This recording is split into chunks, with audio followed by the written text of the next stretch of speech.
Yo, what is going on, guys? It's Jack and welcome back to another video. So in this one, I wanted to discuss weapon DLC with Black Ops 4 because we know that it is definitely on its way, and it's only a matter of time before we get weapons that are pretty much non-cosmetic. I mean, in the beginning, that's basically the route they like to take. They like to go non-cosmetic and then, they like to go cosmetic, and then after that, they'll go non-cosmetic. It's only a matter of time. So I figured I would talk about the weapons that I see that we can definitely see coming back and which ones that I personally want coming back. So I picked 6 weapons, and as you guys know, I am an AR SMG guy. So I picked 6 weapons that I would like to see come back, and there's another catch. The catch is that they have to be weapons that we haven't seen brought back before. I made a similar video to this talking about maps, but this time I figured I'd talk about weapons because they're definitely coming. So it's now you guys also you guys are more than welcome to get involved. My personal favorite is when you guys get involved, like in the comment section, or when you guys give me your opinions. So in terms of what you guys want, some of you guys might be people that like to use snipers and shotguns, or even secondaries that you guys might want to see back. So in the comment section, by the time I'm done with this, let me know if you have the time. Let me know what weapons that you would like to see back that haven't been brought back in any other Call of Duty since their original. So without further ado, let's get into this list. There are a total of 6 weapons that I've chosen. So I'm going to start with the first one here, and that is the Black Ops 2 MTAR. The MTAR, one of the things that I really like about the MTAR was because it was just a really solid and a jack-of-all-trades weapon. I kid you not. Like, the iron sights were good, but you can use a reflex on it as well, and you could definitely wreck face with that. And the rate of fire was good. The stopping power was good for the weapon for what it was. So it was really a good gun to use. Granted, you use it correctly. And the recoil, there was some recoil on the gun, but it wasn't anything that was too crazy. It was like perfect. If you think about it, it was perfectly balanced.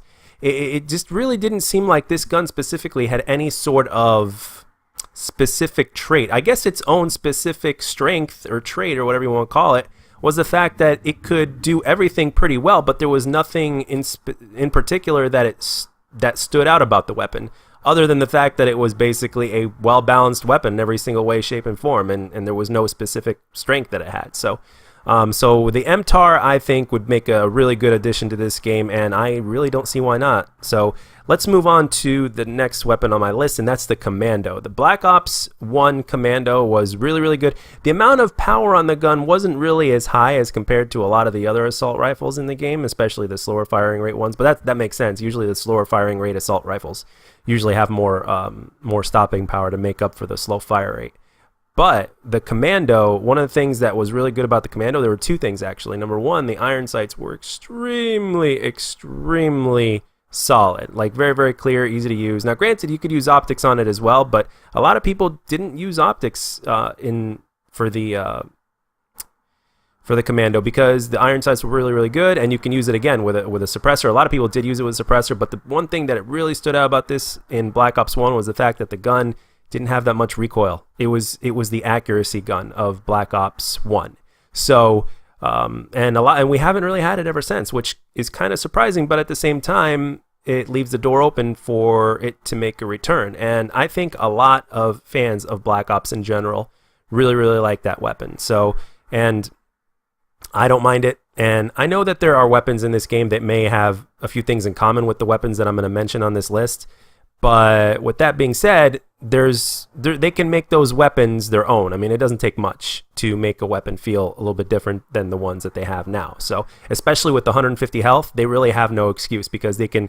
That's one of the reasons why they have, according to them, it's one of the reasons why this game is at 150 health in the first place, is so that way they can make the weapons a little bit more diverse, a little bit more, they can be more different instead of being so similar to one another. So anyway, let's continue on with this list here. The next one is the AUG from Black Ops 1. Very solid iron sights, good rate of fire, and I like to look at the AUG as a balanced FAMAS. The FAMAS was basically, the AUG and the FAMAS were like twins, except the AUG did slightly less damage. Even the iron sights were very similar on the guns, and I think the rate of fire was pretty much the same, I believe, if not damn close. So, but the AUG just did a little bit less damage. It was a balanced FAMAS. It's simple as that. So I don't see why we can't bring this weapon back. So that's another assault rifle right there for you guys. Now let's go on to the next one. Here's one that you guys will like, I think, and that's the Enfield. The Enfield from Black Ops 1 is a very solid weapon. It had some recoil though, which is why I didn't see too many people using it. But if you were skilled enough to control the recoil and you put some time with the weapon and practice, you could really wreck face with it. The Enfield was really solid, and it melted people. I kid you not. It's just that a lot of people naturally in Call of Duty, even till this day, obviously, they like weapons that don't have that much recoil. It's just a fact. It's one of the reasons why people like the Commando, which is the other gun that I had on this list. So yeah, definitely the Enfield. Again, the iron sights, very solid. What's another thing I like about the Treyarch guns in the first place is that their iron sights are really good. Usually they have guns that have very good iron sights, so you always have that option to either use an optic or something else. And that's another thing I like is the fact that a lot of guns, if you have good iron sights for those guns, it makes them more usable. Because some people will literally use a gun just because it has good iron sights. They'll use a weaker gun because they like the iron sights and it makes them feel like they can shoot better with it. So, and that really is a fact. I know this because I'm one of those people. So yeah, Enfield is definitely another good candidate for this game as well. And let's not mention the fact that it makes sense to bring back these weapons also because of the fact that, well, they brought maps back. So, you know, don't you think that it makes sense for them to bring weapons back? So, all right, let's move on and continue the list. We have the MP7 from Black Ops 2. The MP7. Oh boy, how much do I miss this gun? The MP7.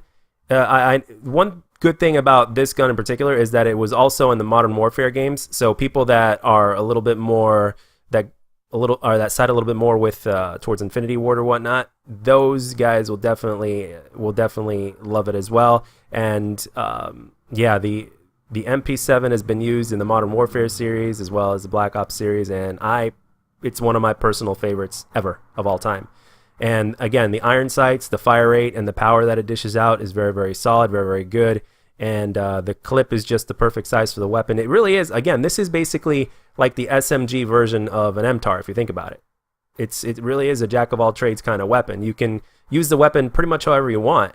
The only difference that separates the MP7 in different iterations that's been used is pretty much the amount of recoil that they add to it. So if they bring it back, there is a chance that it may have more recoil because, or maybe at the most the same amount of recoil as it did in Black Ops 2. Because one of the differences that they made from Modern Warfare 3 to Black Ops 2 is the fact that they gave the MP7 more recoil. Because in Modern Warfare 3, that thing was a laser beam. You put a suppressor on it. You don't have to put a suppressor on it if you don't want to, but the main way people operated that gun was with a silencer or a suppressor, whatever it was called in Modern Warfare 3, and rapid fire. That was the way to do it, and the thing was still a laser beam. And it's arguably, if not probably, definitely the best submachine gun in the history of Call of Duty because literally that thing was useful at every single range and every single encounter. Now, granted, it wasn't the fastest killing weapon, but it was still fast for what it was. So if you had the skill in order to stay on target, which didn't really require much, but in other words, you basically had to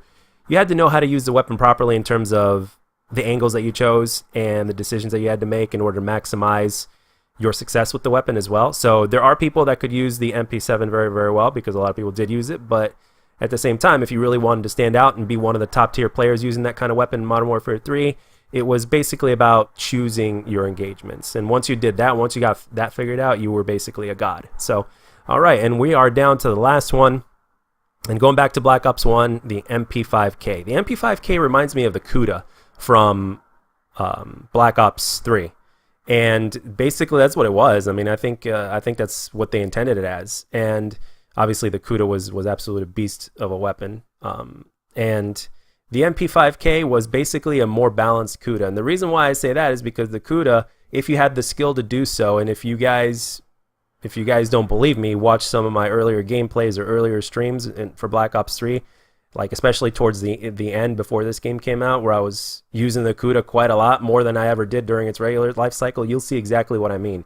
That gun was just viable as an assault rifle. Granted, you had the skills to stay on target. So, Very solid iron sights, good stopping power, and a pretty decent rate of fire given its stopping power as well. So, and again, that version, the MP5K, we haven't seen since Black Ops 1 and is definitely a solid candidate. So those are my weapons. They were 6, so I want you guys in the comments section, granted you have the time and the will to do so, let me know what weapons you guys think are going to make a comeback that haven't been in previous iterations as DLC.